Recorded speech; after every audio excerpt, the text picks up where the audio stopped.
Well, hello and welcome to this blog. Um, in this one, I thought this is the first of the series, and I thought I'd just chat about something that's certainly close to my heart, and that's partly because I love travel. I have done for a very long time. I used to travel. I grew up in the UK, so I used to travel to Europe when I could, and then I gradually went further afield, and I've now been to North America, Asia, India, Africa. I've lived in Australia.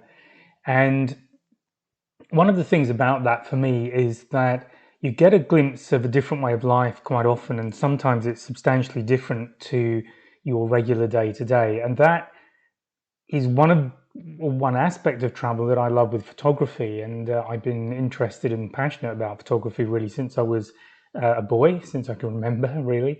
And it's kind of led me to explore one particular way of traveling, and that has its roots in doing wildlife photography, which is something that I absolutely love. And there's a whole sort of bunch of stuff around that, really, because I like to try and shoot the kind of images of animals that you wouldn't normally see.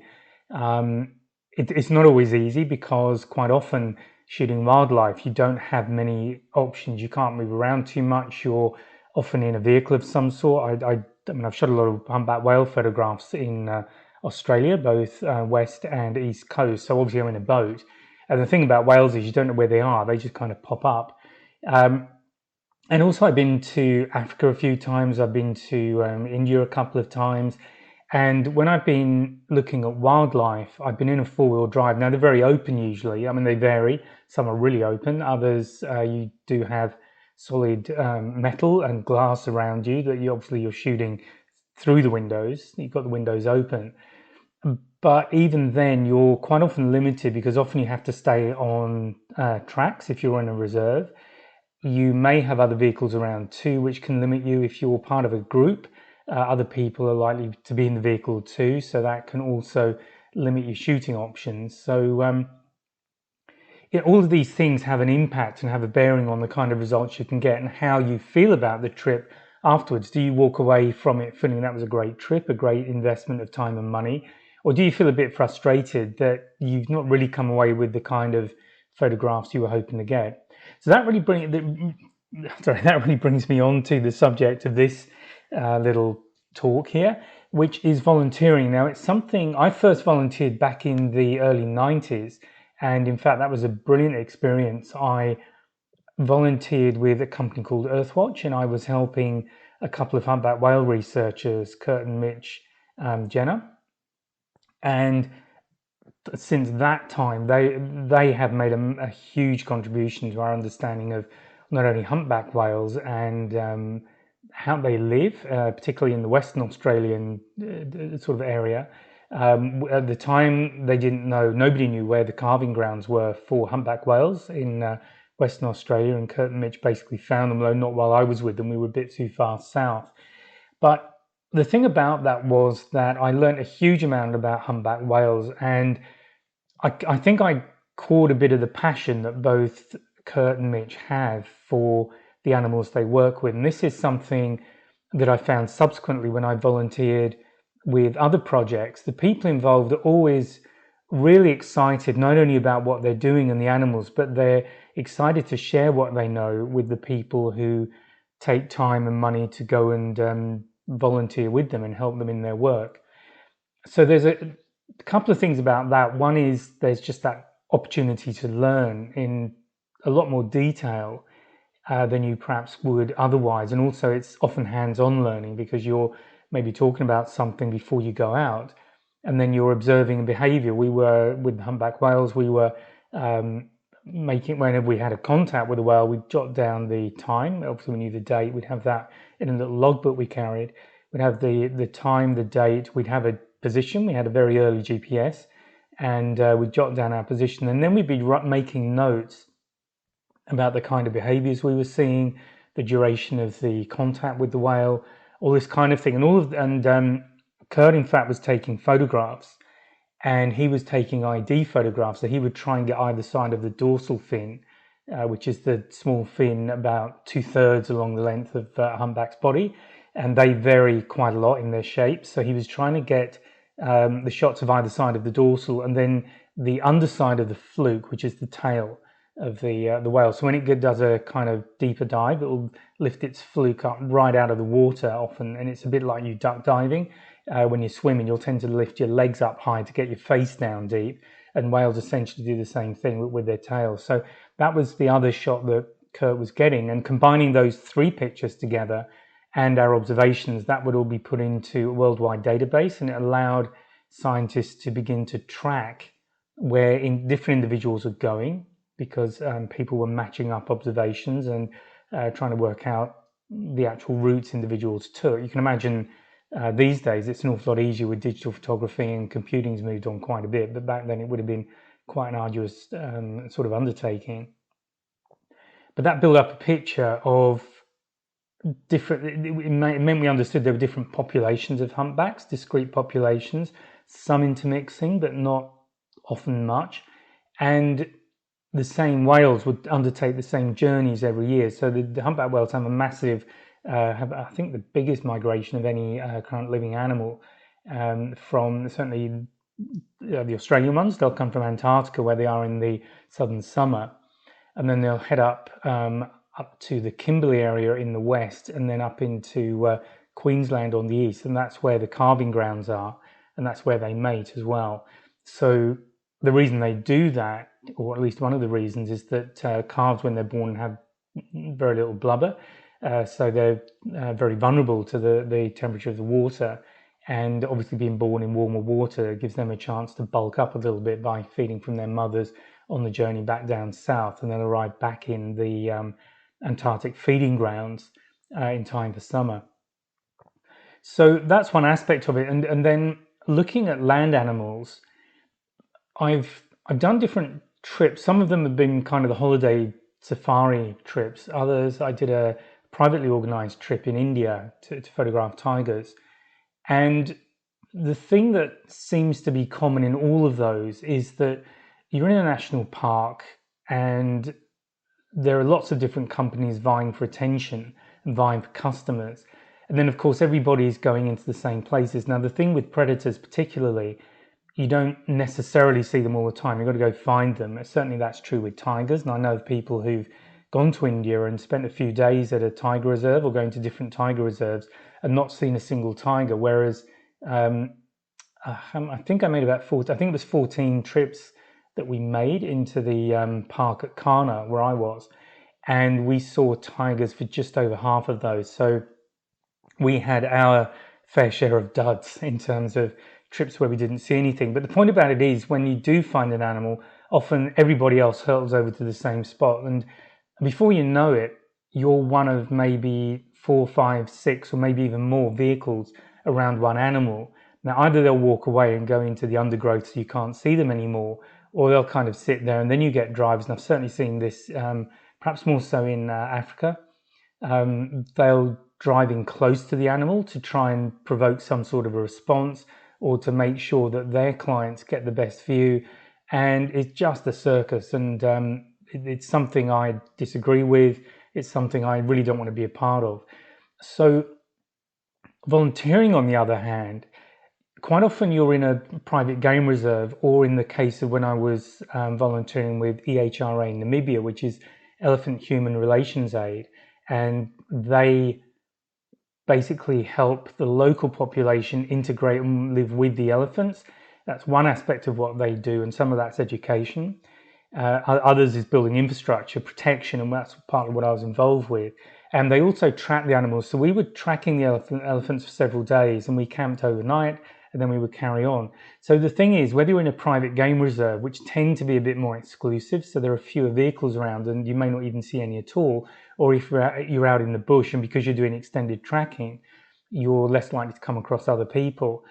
In both of those situations, when you do come across an animal, often you're the only people there, and the opportunity to get really good photographs is far, far better than certainly I've experienced when I've been on the more sort of safari holiday thing.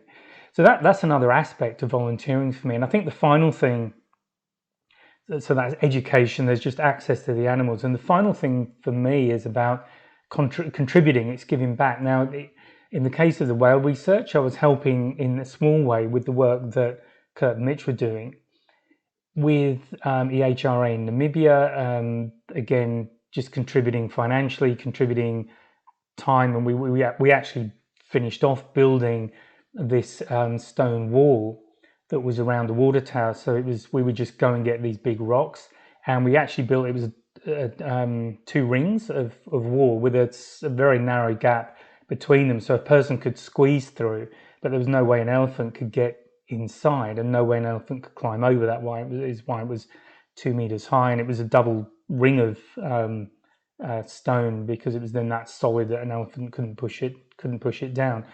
So we were contributing to the local communities in that way. When I also volunteered for a project called the Nakavango Conservation Program in Zimbabwe, and that was just brilliant. I learned so much. I was there for 4 weeks. I was fortunate to be able to spend 4 weeks there, and that was just one of the best trips I've ever made in my life. And what we would do on a Wednesday morning, we would go over to the local school, and we might do a bit of gardening. There was a kind of vegetable patch there that the local people actually used for food, so we would look after it. I say we, I actually spent most of my time in the playing field digging up big rocks, because I'm just not very good at gardening. But the point about digging the rocks up, it meant the kids could play on the playing field without tripping over, these big rocks that were poking through the surface. So just doing a little bit in a very small way to help local people. We'd sometimes chip in and buy a crate of oranges for the kids when we went along there, and then the kids loved playing with us and loved seeing us coming. And also had that experience in sorry about that, was my phone, which I must remember to turn off. We also had that experience in South Africa at the Kwantu Game Reserve, where they also have volunteering projects, and again it's a similar thing, private reserve. And again, there's aspects of that one which I won't talk about in this particular podcast, but I'll save it for another one. But they did some very interesting stuff there. So again, massive amount to learn. It's a great way of interacting with animals. And one thing I did get from particularly the EHRA experience in Namibia, and also with the Nakavango project in Zimbabwe, is that things popped up which completely changed my way of thinking. Now, I'm not going to talk about Nakavango right now. I prefer to do that as a separate podcast, because what they're talking about takes a little bit of time, and I don't want to be talking for too long. We'll keep it down to about 15 minutes, because I'm sure you don't want to listen to this for too long, but I hope you're finding it interesting.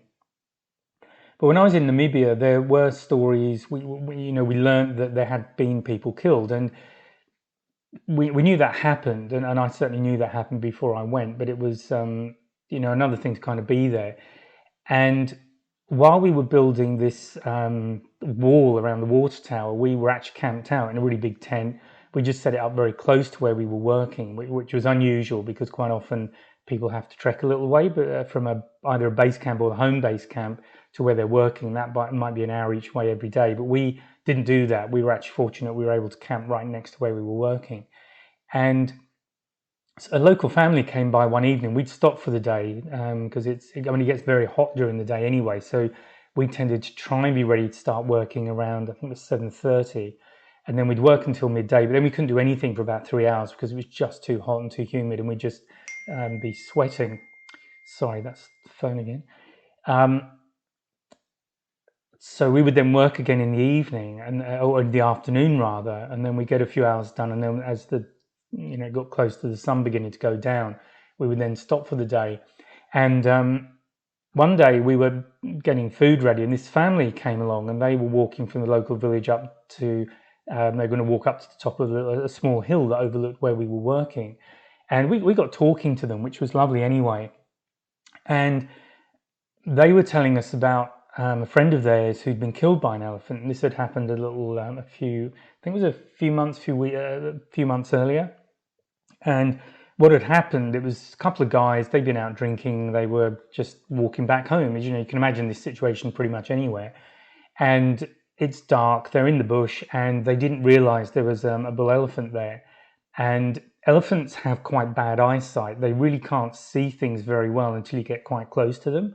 So that naturally can make them a bit jumpy. And if you startle them, particularly a large bull, the chances are it's going to do some damage. And unfortunately, that was what happened on that particular occasion, and one of the guys was killed. And just talking to these guys, what I began to understand was they regarded the elephants almost as the sort of the boogeyman. There's almost a sort of supernatural aspect to them, and there's a couple of reasons for that. One is that the people who live in that area now aren't the people who used to live there, because there was war in that area a few decades ago now, the sort of late 20th century. And the local people who were there kind of moved out, those that were left. And also the elephants moved away with all of that going on. They went further north, they went up to Angola.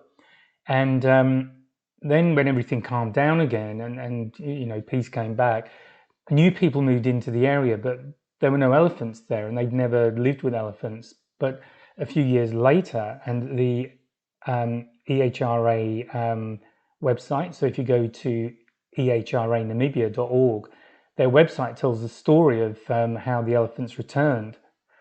And of course, at that stage, those people had never lived with the elephants, and the elephants just went and did their thing, which unfortunately can be a bit destructive, which is hence why we were building a tower around a wall around the water tower. And the local people were very frightened of them, and they were destroying their crops, they were destroying infrastructure, and all of this led to conflict. So this is why EHRA got going. And I mentioned earlier the work they do includes education of local people about elephants. But the local people have had this supernatural fear of them. I think they still have it to some extent. So it's partly because they're not used to living with them, but also because they don't know where the elephants are. Whereas we actually did know where they were when we were camping, because the local people thought we were nuts camping where we were because they knew the elephants went through there. But we knew from our guides that the elephants were actually some miles away. They were in a different area altogether. So we knew we were safe, but the local people don't have that day-to-day knowledge of where the elephants are. So the elephants can kind of appear out of nowhere almost. And because they are dangerous, because if you do startle them, people do get killed, there's this fear about them. And I just really hadn't even thought about that. That was a completely new point of view for me. And that was one of the big takeaways I had from doing that trip. And the good news is that these days we were talking to Rachel, who's the MD of EHRA. She came along. We were just kind of the last trip before Christmas in 2019. So she came over, but she'd been talking about what was going on locally, and she said the local people are now referring to the elephants as their elephants. So that's really lovely that the project has been able to have that level of impact, where people have gone from being really frightened of the local elephants through to now owning them. And obviously the whole work is ongoing, and it relies very much on money from this sort of tourism, if you like, the sort of volunteer tourism.